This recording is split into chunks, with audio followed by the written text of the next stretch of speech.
Kumakatok sa aking pintuan, muling naghahanap ng makakausap.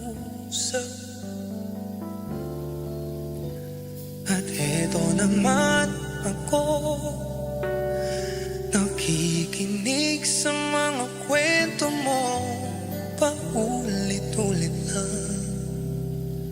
Nagtitiis kahit nasasaktan.